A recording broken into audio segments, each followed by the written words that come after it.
Hello everyone, Jai Hind and welcome to the platform of Shriram IAS. आप सभी का स्वागत है श्रीराम आईएएस के प्लेटफॉर्म पर। And in this video will be discussing about a new defence alignment that is ongoing, और या फिर हो सकता है आपका in future between Turkey, Pakistan and Saudi. And साथ ही साथ बात करेंगे कि what is its implication for India as well. Now this had been in news and I was reading a newspaper article जहां पर आपका जो है इट वाज मेंशन कि जो तुर्की है या तुर्की जो आपका कंट्री है वो आपका एक्टिवली इट इज सीकिंग कि किस तरीके से आपका एनहांस डिफेंस कॉपरेशन वो आपका कर सकता है along with Pakistan and Saudi Arabia.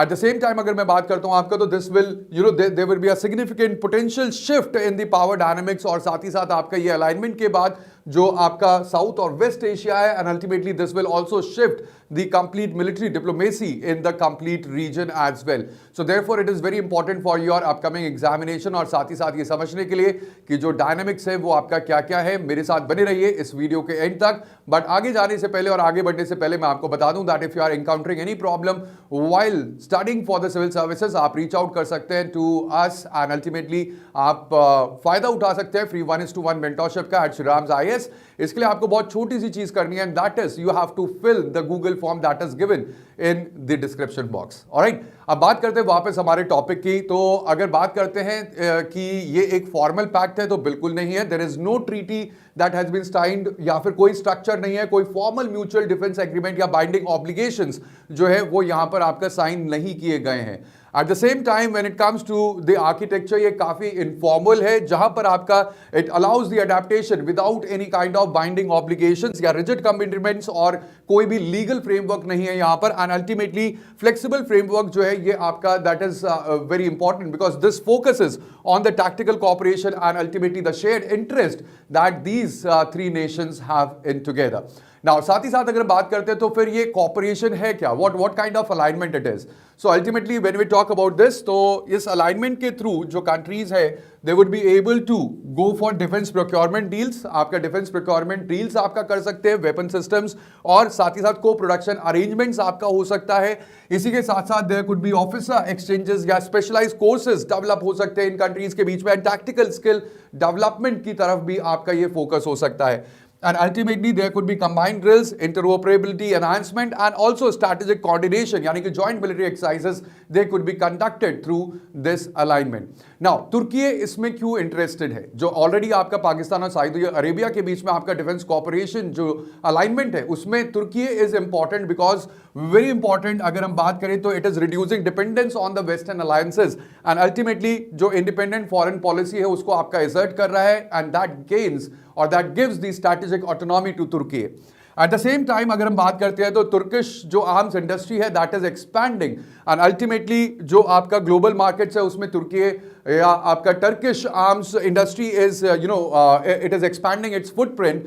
So ultimately यहां पर जो एक्सपोर्ट ग्रोथ पोटेंशियल है वो आपका यहां पर मिलेगी तुर्की को, and ultimately it is positioning itself as a major Muslim majority power broker and also regional influencer in Middle East. So ultimately that is why the Turkey is right now interested in this deal. अगर बात करें तुर्की और पाकिस्तान की, तो जो defence ties हैं ये आपका काफी पुराने हैं दोनों के बीच में, तुर्की और पाकिस्तान के बीच में अगर हम देखें तो there had been decades of military to military cooperation between Turkey and Pakistan, जो कि आपका कोल्ड वॉर एरा पार्टनरशिप से आपका शुरू हुआ।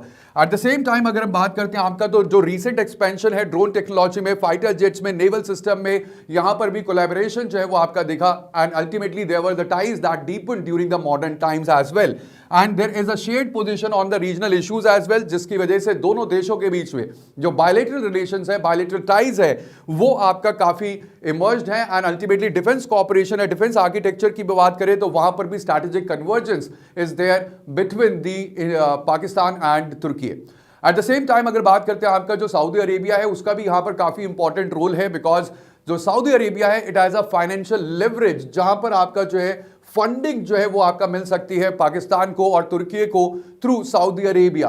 एट द सेम टाइम अगर हम बात करें तो Saudi Arabia also have a long standing ties with Pakistan, जहां पर आपका पॉलिटिकल कवर और इकोनॉमिक सपोर्ट जो है वो सऊदी अरेबिया प्रोवाइड कराता रहा है पाकिस्तान को। एट द सेम टाइम अगर हम बात करते हैं आपका सऊदी अरेबिया की, तो जो मिडिल ईस्ट और साउथ एशियन डिप्लोमेटिक इक्वेशन है उसको शेप और रीशेप करने में काफी बड़ा योगदान रहा है सऊदी अरेबिया का। But at the same time कि इसका इंप्लीकेशन क्या है, क्या ये एंटी इंडिया है? So ultimately over here India is not directly targeted. कोई भी explicit anti India military objective जो है इस ऑब्लिगेशन का, ये इस अलाइनमेंट का नहीं है। इसी के साथ साथ there is a cooperation driven by the individual national interest that is there in this alignment, and ultimately primarily it is focused on internal strategic goals. At the same time अगर बात करें तो आपका कोई भी डायरेक्ट यहां पर target नहीं है, but at the same time this is a diplomatic signal, जहां पर this is a message about regional influence and partnership. Eight the same time it is indirect pressure through the alignment visibility, और at the same time it is also a message, strategic message है without any kind of confrontation. So अगर हम यहां पर बात करते हैं, जो alignment है ये आपका broader geopolitical recalibration को आपका शो करता है rather than any kind of explicit India containment strategy that is there. अब अगर बात करते हैं यहां पर, तो सबसे इंपॉर्टेंट चीज है यहां पर समझना तुर्की का स्टैंस। जब हम बात कर रहे हैं आपका तुर्की में, there was in 2018 there was earthquake, major earthquake था, एंड उस समय पर वी लॉन्च द ऑपरेशन दोस्त।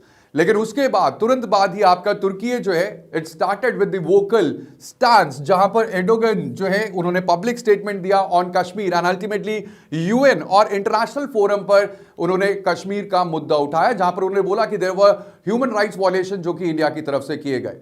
Eight the same time this has given Pakistan a diplomatic leverage, जहां पर टर्किश सपोर्ट के साथ उसने पाकिस्तान ने कश्मीर नैरेटिव को ग्लोबली एम्पलीफाई किया, and also there was interference in the internal matters that complicated the relationship between India and Turki.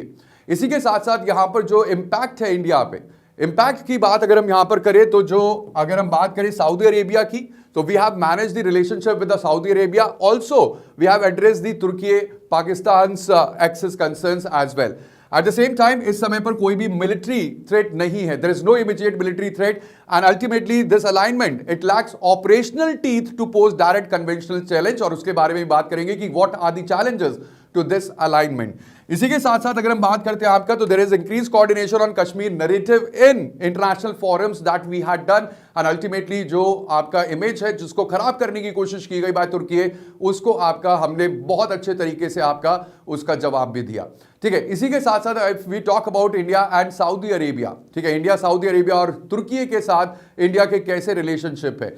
So when it comes with the Saudi Arabia, so we have about 42 billion annual bilateral trade है, and this shows that we have a growing economic interdependence जो India और Saudi Arabia के बीच में है। Eight the same time अगर बात करते हैं हम आपका, तो वी शिप और we import 18% of the Indians oil, जो इंडिया में जो ऑयल आता है जो बाहर से इंपोर्ट होकर आता है उसमें से 18% सऊदी अरेबिया से आता है, and ultimately that shows that there is critical energy security partnership between both the countries.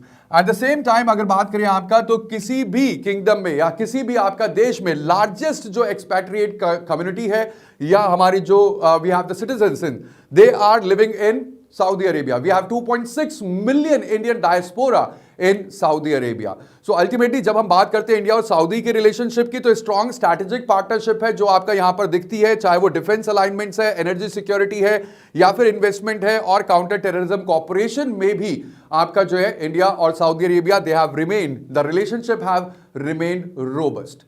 At the same time जब हम तुर्की की बात करते हैं, तो इंडिया और तुर्की के बीच में इकोनॉमिक एंगेजमेंट है, एंड लगभग आपका $10 बिलियन से ज्यादा बायलैटरल ट्रेड जो है वो that is there, and ultimately this is the target that will be there between this जो ट्रेड है, ये टारगेट रखा गया है कि $10 बिलियन से ज्यादा आपका टारगेट हो इंडिया और तुर्की में, and ultimately to boost this target we are growing the business ties and also the tourism flows between both the countries.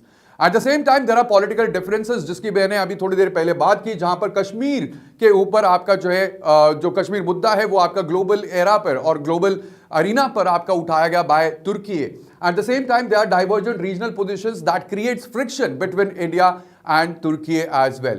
So ultimately when it comes to the relationship, this is characterized, the relationship between India and Turkey, it is characterized and it will be characterized by pragmatic approach, pragmatic commerce alongside with the political disagreements that we have. Now what are the limits of this alignment? अगर हम इस alignment की बात करें, तुर्की है, Saudi Arabia और पाकिस्तान, तो यहां पर अगर देखें तो देयर इज इंटरनल राइवलरीज जो कि आपका देखने को मिलती है, लाइक फॉर एग्जांपल हिस्टोरिकली तुर्की और आपका जो सऊदी है उनके बीच में आपका टेंशन रही है। जैसे for example when it comes to Khashoggi, तो इनका जो आपका मर्डर जो है दैट वाज या assassination was done in Turkey. he was a journalist, जो सऊदी अरेबिया के जर्नलिस्ट थे, he was dissident journalist of Saudi Arabia and ultimately he was assassinated in Turkey. Alright, at the same time अगर बात करें there is regional influence जहां पर दोनों आपका जो है मुस्लिम लीडर या आप कह सकते हैं जो मिडिल ईस्ट है उसका लीडर जो है वो आपका बनने की एस्पिरेशन रखते हैं और एक जो है एक आवाज बुलंद करने के लिए या आप कह सकते हैं एक लीडर इमर्ज होने के लिए दोनों के दोनों जो है वो आपस में परस्पर they keep on fighting with each other. At the same time अगर बात करें there is competing visions for the Middle East leadership between both these powers and ultimately जो अप्रोच है ईरान के थ्रू या ईरान के प्रति, इजराइल के प्रति और सीरिया के प्रति, वो यहां पर दोनों के डिफरेंट अप्रोचेस जो है वो आपका देखने को मिलते हैं।